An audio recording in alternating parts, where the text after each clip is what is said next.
Number 2, Brahmaputra अपवाह तंत्र। इस अपवाह तंत्र के अंतर्गत ब्रह्मपुत्र तथा उसकी सहायक एवं शाखा प्रशाखा नदियां आती हैं। इनका विवरण इस प्रकार है।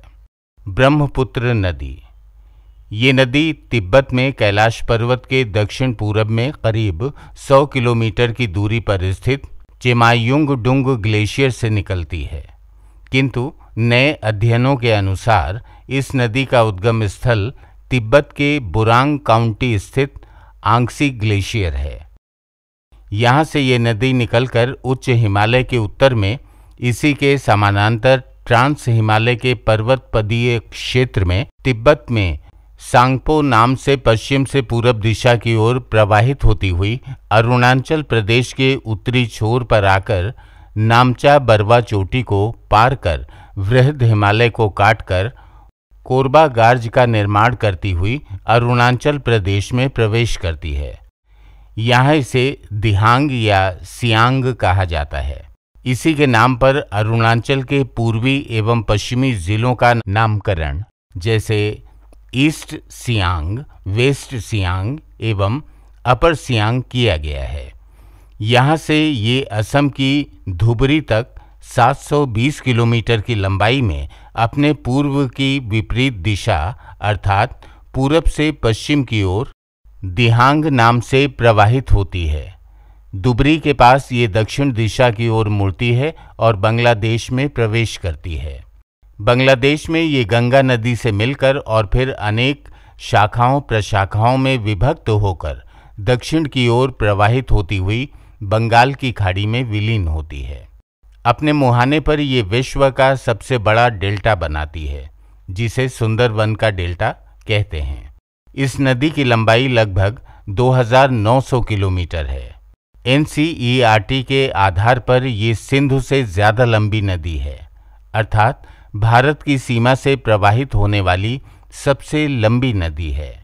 ब्रह्मपुत्र की बाएं तरफ की सहायक नदियों में दिबांग नदी, जो अरुणाचल प्रदेश के वृहद हिमालय पर स्थित योंगयाप दर्रे के पास से निकलकर दक्षिण प्रवाहित होते हुए असम के सादिया टाउन के पास दिहांग यानी ब्रह्मपुत्र में मिलती है। दिबांग नदी के नाम पर ही अरुणाचल के दिबांग वैली जिले का नामकरण हुआ है।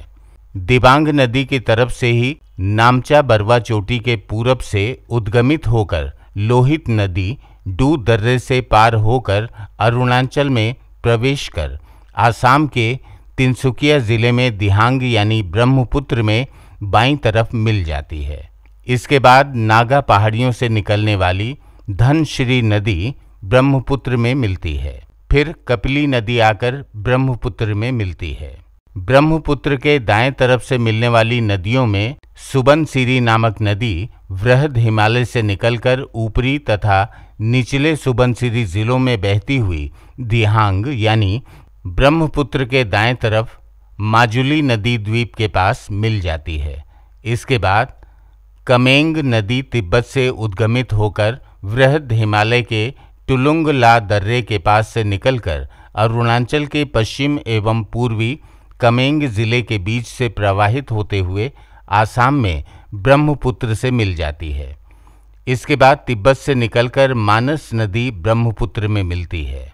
फिर भूटान से आती हुई संकोश नदी धुबरी के पास ब्रह्मपुत्र में मिलती है तथा इसके बाद कंचनजंगा से निकलकर जलपाईगुड़ी होते हुए तिस्ता नदी ब्रह्मपुत्र में आकर मिलती है। यहाँ पर यह उल्लेखनीय है कि ब्रह्मपुत्र को तिब्बत में सांगपो, अरुणाचल प्रदेश में दिहांग तथा असम के सदिया टाउन से इसका नाम ब्रह्मपुत्र हो जाता है।